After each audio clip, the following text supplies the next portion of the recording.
আসসালামু আলাইকুম। সুপ্রিয় দর্শক, আমি সাথে আছি মোহাম্মদ ইব্রাহিম খলিল সুমন। অনলাইনে পত্রিকা ঘাঁটতে একটি সংবাদ চোখে পড়ল, যেটি আসলে কিছুটা হলেও আমাদের জন্য, বাংলাদেশের জন্য আতঙ্কের, এবং এটা আতঙ্ক সৃষ্টি করারই মতো একটি সংবাদ। সংবাদটি হলো, বাংলাদেশের উপর মার্কিন নিষেধাজ্ঞার জন্য জোর চেষ্টা চালাচ্ছে ভারতীয় আমেরিকানরা। অর্থাৎ মার্কিন যুক্তরাষ্ট্রে ভারতের যেসব নাগরিকরা বসবাস করেন, তাদের একটি অংশ মার্কিন যুক্তরাষ্ট্রে বসেই বাংলাদেশের উপরে নিষেধাজ্ঞা দেওয়ার জন্য, যাতে মার্কিন যুক্তরাষ্ট্র বাংলাদেশের উপরে নিষেধাজ্ঞা আরোপ করে, সেই জন্য তারা বিভিন্ন ধরনের তদবির বা চেষ্টা চালাচ্ছেন। ভারতীয় বংশোদ্ভূত আমেরিকানরা নতুন ট্রাম্প প্রশাসন ও কংগ্রেসের সঙ্গে যোগাযোগের চেষ্টা করছেন, যাতে অর্থনৈতিক নিষেধাজ্ঞা আরোপ সহ বাংলাদেশের সরকারের বিরুদ্ধে পদক্ষেপ নেওয়া হয়। সম্প্রদায়টির এক প্রভাবশালী নেতা একথা বলেছেন বলে পিটিআই এর বরাত দিয়ে এনডিটিভি শনিবার অর্থাৎ ১৬ই নভেম্বর এই সংবাদটি প্রকাশ করেছেন। যুক্তরাষ্ট্রের ৪৭তম প্রেসিডেন্ট হিসেবে ডোনাল্ড ট্রাম্প শপথ গ্রহণের পর বাংলাদেশের সংখ্যালঘু হিন্দুদের উপরে নিপীড়নের বিরুদ্ধে পদক্ষেপ নেবেন বলে আশা প্রকাশ করেছেন ভারতীয় আমেরিকান চিকিৎসক ডক্টর ভারত বড়াই। ওয়াশিংটনে মার্কিন ক্যাপিটালে আয়োজিত বার্ষিক দীপাবলি উদযাপনে যোগ দিতে গিয়ে ভারত বড়াই এ মন্তব্য করেন। এই অনুষ্ঠানে অনেক মার্কিন আইন প্রণেতা ও সারা দেশ থেকে, অর্থাৎ মার্কিন যুক্তরাষ্ট্রের বিভিন্ন জায়গা থেকে ভারতীয় আমেরিকানরা অংশ নেন। এই ভারত বড়াই তিনি জানান, সম্প্রদায়ের সদস্যরা অর্থাৎ মার্কিন যুক্তরাষ্ট্রে ভারতীয় যে আমেরিকানরা আছে, তারা নতুন প্রশাসন ও কংগ্রেসের সঙ্গে সক্রিয়ভাবে কাজ করছেন, যাতে বাংলাদেশের সরকারের উপরে চাপ সৃষ্টি ও সম্ভাব্য নিষেধাজ্ঞা আরোপ করা যায়। অর্থাৎ মার্কিন যুক্তরাষ্ট্রে বসবাসরত যেসব ভারতীয় নাগরিক তথা ভারতীয় বংশোদ্ভূত লোক আছেন, তারা মার্কিন যুক্তরাষ্ট্রের প্রেসিডেন্টের দপ্তর, মার্কিন যুক্তরাষ্ট্রের কংগ্রেস অর্থাৎ বাংলাদেশে যে রকমের সংসদ, সেই কংগ্রেসে সক্রিয়ভাবে কাজ করে যাচ্ছেন, জোর চেষ্টা চালাচ্ছেন, তদবির চালাচ্ছেন, যাতে বাংলাদেশের উপরে মার্কিন যুক্তরাষ্ট্র অর্থনৈতিক নিষেধাজ্ঞা আরোপ করে। কী কারণে বাংলাদেশের উপরে অর্থনৈতিক নিষেধাজ্ঞা আরোপ করার জন্য মার্কিন যুক্তরাষ্ট্রে বসে ভারতীয় নাগরিকরা বেশ চেষ্টা করতেছেন? কারণটা কি? কারণটা একটু সামনেই হয়তো বা বলবেন। তিনি আরও বলেন, তাদের পোশাক রপ্তানি যা তাদের ব্যবসার ৮০% যোগায়, যদি বন্ধ হয়ে যায়, তাহলে বাংলাদেশের মানুষ কী খাবে? অর্থাৎ ভারত বড়াই তিনি বলতে চাচ্ছেন যে নিষেধাজ্ঞা আরোপের ফলে বাংলাদেশের পোশাক খাত, যেটা যদি কোনো নিষেধাজ্ঞা আসে, যদি বাংলাদেশের পোশাক রপ্তানি বা পোশাক উৎপাদন বন্ধ হয়ে যায়, তাহলে বাংলাদেশের মানুষ খাবে কি? অর্থাৎ ভারত বড়াই বলতে চাচ্ছেন, বাংলাদেশ মূলত পোশাক শিল্পের উপরই নির্ভরশীল। তিনি অভিযোগ করেন, ডক্টর মোহাম্মদ ইউনূসের নেতৃত্বে বাংলাদেশের তত্ত্বাবধায়ক সরকার মূলত সামরিক বাহিনী পরিচালিত। আসলে বাংলাদেশের সরকার সামরিক বাহিনী পরিচালিত বা সামরিক বাহিনীর সহযোগিতা নিয়ে চালাচ্ছেন, বা বাংলাদেশের সরকার পরিচালনা করার ক্ষেত্রে সরকার যেভাবে চাচ্ছে সামরিক বাহিনী সেভাবে সহযোগিতা করতেছে, এটা ডক্টর ভরত বড়াইয়ের মাথা ব্যথার কী কারণ? আসলে সমস্যা অন্য কোথাও। এছাড়া ডক্টর ভারত বড়াই আশা প্রকাশ করেন, বাংলাদেশের উপর অর্থনৈতিক নিষেধাজ্ঞা দেওয়ার হুমকি বা চাপ বাংলাদেশকে সংখ্যালঘুদের উপরে নিপীড়ন বন্ধ করার বিষয়ে সচেতন করবে। ভারত বড়াই চাচ্ছেন বাংলাদেশে তার মতামত অনুসারে সংখ্যালঘুদের উপরে নিপীড়ন নির্যাতন হয়, সেটা যেন বন্ধ হয়। অর্থাৎ ডক্টর ভারত বড়াই তিনি বোঝাতে চাচ্ছে, এই অর্থনৈতিক নিষেধাজ্ঞা আরোপের ফলে বাংলাদেশে তার মত অনুসারে বাংলাদেশে যে সংখ্যালঘুদের উপরে নিপীড়ন করা হয় সেটা বন্ধ হবে। ডক্টর ভারত বড়াই তিনি মার্কিন যুক্তরাষ্ট্রে বসবাস করেন। বাংলাদেশে যদি সংখ্যালঘুদের উপরে নিপীড়ন নির্যাতন হয়, এটা বাংলাদেশে মার্কিন যুক্তরাষ্ট্রের দূতাবাস আছে, তারাই তো সেটা দেখবেন।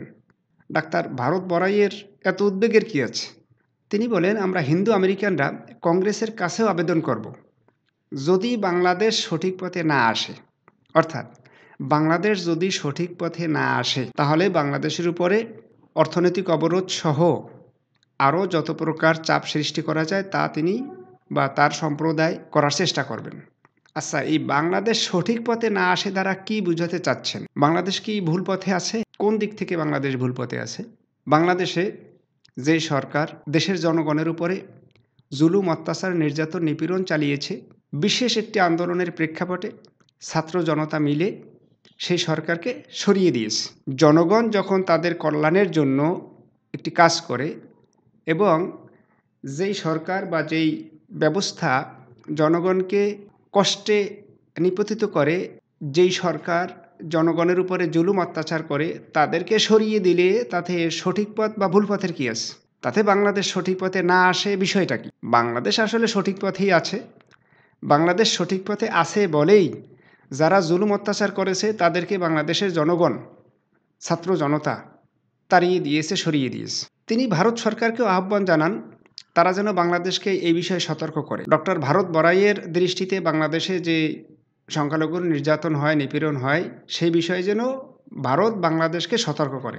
কিন্তু একটি বিপরীত প্রশ্ন যে ভারতে মুসলিম, খ্রিস্টান, বৌদ্ধদের উপরে যে নির্মম নির্যাতন চালানো হয় সেটা বন্ধ করার জন্য কি একবারও ডক্টর ভারত বড়াই ভারত সরকারকে বলেছেন আগে নিজেদের দেশে যে নির্যাতন নিপীড়ন হচ্ছে সেটা বন্ধ করুন, তারপরে প্রতিবেশীর দিকে তাকান। আর বাংলাদেশে মূলত সংখ্যালঘুদের উপরে যে নির্যাতনের কথা বলা হয় আদৌ তা হয় না। সরকারের পট পরিবর্তনের সময় হয়তোবা দুই একটি আক্রমণ হতে পারে, সেটা হিন্দু বলে বা সংখ্যালঘু বলে হয়নি। সেটা হয়েছে যারা তৎকালীন সময়ে ক্ষমতার সুবিধাভোগী ছিল, ক্ষমতার সুবিধাভোগের কারণে যারা সাধারণ জনগণের উপরে জুলুম অত্যাচার করেছে সেসব হিন্দুরা হয়তোবা কোথাও কোথাও হুমকি ধমকির সম্মুখীন হয়েছে। যারা বিগত সরকারের সুবিধাভোগী ছিল, যারা বিগত সরকারের দোসর ছিল, সেই কারণে যেসব হিন্দুরা বিগত সরকারের হয়ে কাজ করেছে, জনগণের উপরে জুলুম অত্যাচার নির্যাতন নিপীড়ন করেছে, সেরকমের কিছু হিন্দুরা হয়তোবা হুমকি ধমকির শিকার হয়েছে। কিন্তু যারা হিন্দু হোক বা মুসলমানই হোক, যারা জনগণের উপরে জুলুম অত্যাচার করেছিল তারা এরকমের হুমকি ধমকির শিকার হয়েছে। হিন্দুরা যদি হুমকি ধমকির শিকার হয় সেটা হিন্দু বা সংখ্যালঘু বলে হয়নি, হয়েছে আওয়ামী লীগ করার কারণে। ডক্টর ভারত বড়াই তিনি বলেন যদি তারা হিন্দু ও অন্যান্য সংখ্যালঘুদের হয়রানি চালিয়ে যায়, অর্থাৎ বাংলাদেশে যদি হিন্দু ও অন্যান্য সংখ্যালঘুদের উপরে হয়রানি চলতে থাকে তাহলে ভারতও তাদের উপরে নিষেধাজ্ঞা আরোপ করুক। অর্থাৎ ডক্টর ভারত বড়াই তিনি চাচ্ছেন মার্কিন যুক্তরাষ্ট্র যেমন বাংলাদেশের উপরে নিষেধাজ্ঞা আরোপ করুক, তেমনি ভারত সরকারও বাংলাদেশের উপরে নিষেধাজ্ঞা আরোপ করুক। এখন প্রশ্ন হলো, বাংলাদেশ আয়তনে ছোট রাষ্ট্র হতে পারে কিন্তু একটি স্বাধীন সার্বভৌম রাষ্ট্র, ভারতের প্রতিবেশী রাষ্ট্র। বাংলাদেশ ছোট প্রতিবেশী হলেও বাংলাদেশের সাথে অকারণে ঝামেলা তৈরি করে ভারত কি আসলে শান্তিতে থাকতে পারবে? প্রতিবেশীর সাথে অশান্তি তৈরি করে কোনো রাষ্ট্র বা কোনো মানুষ কি শান্তিতে থাকতে পারে? আসলে কি তা সম্ভব? আদৌ তা সম্ভব নয়। বাংলাদেশে গণতান্ত্রিকভাবে নির্বাচিত সরকার উৎখাতের পেছনে বিদেশি হস্তক্ষেপ নিয়ে অনেকে আলোচনা করছে। ডক্টর ভারত বড়াইয়ের দৃষ্টিতে যেখানে বাংলাদেশে গণতন্ত্র অর্থাৎ গণতান্ত্রিকভাবে নির্বাচিত সরকার ছিল, আসলে কি আদৌ সেই সরকার গণতান্ত্রিক ছিল? তারা কি জনগণকে ভোট দিতে দিয়েছিল, নাকি দিনের ভোট রাতে দিয়েছিল? সেটা ওই সময়ের বিভিন্ন ধরনের ভিডিও ফুটেজ, বিভিন্ন ধরনের পত্রিকা বিষয়ে অনেক সংবাদ প্রকাশ করেছে যে আসলে ভোট হয়নি। ডক্টর ভারত বড়াই আরও একটি কথা বলেছেন, এমনকি মুসলমানদের মধ্যেও এখন বিভক্তি রয়েছে। তিনি সত্যি কথা বলেছেন এবং এই সত্যি থেকে বাংলাদেশের মুসলমানদেরকে শিক্ষাও নিতে হবে যে একজন হিন্দু যিনি মার্কিন যুক্তরাষ্ট্রে বসবাস করেন, তিনি ভারতের নাগরিক, তিনি স্পষ্ট করেই বলেছেন বাংলাদেশে মুসলমানদের মধ্যেও বিভক্তি আছে। এখান থেকে বাংলাদেশের মুসলমানদেরকে শিক্ষা নেওয়া উচিত যে তাদের মধ্যে যে বিভক্তি আছে এই বিভক্তি দূর করা একান্ত জরুরি। আসলে বাংলাদেশকে, বাংলাদেশ সরকারকে, বাংলাদেশের জনগণকে অত্যন্ত সচেতন, সতর্ক থাকতে হবে। বাংলাদেশের সামনে পিছে ডানে বামে সব দিক থেকেই শত্রু ভাবাপন্ন পরিবেশ বিরাজমান লক্ষ্য করা যাচ্ছে। কাছে বসে বা দূরে বসে অনেকেই বাংলাদেশের সাথে শত্রুতার আচরণ করতেছে। কারণ হলো তাদের আনুকূল্যের সরকার বর্তমানে বাংলাদেশে নেই। এটা হলো মূল সমস্যা। বিগত সরকার উদার হস্তে প্রতিবেশীদেরকে যা দেওয়া প্রয়োজন তাই দিয়ে দিয়েছে। এখন যেহেতু প্রতিবেশী রাষ্ট্র বাংলাদেশ থেকে যা চাই তাই পাচ্ছে না, এইটি আসলে তাদের মূলত মাথা ব্যথার কারণ।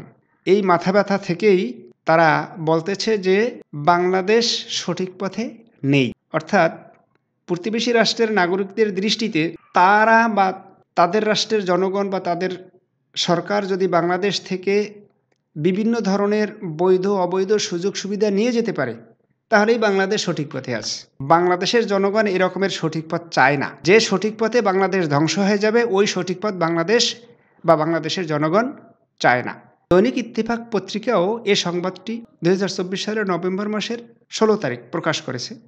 সেখানে পাঠকদের কিছু মন্তব্য দেখলাম, যার মধ্য থেকে একটি মন্তব্য এরকম।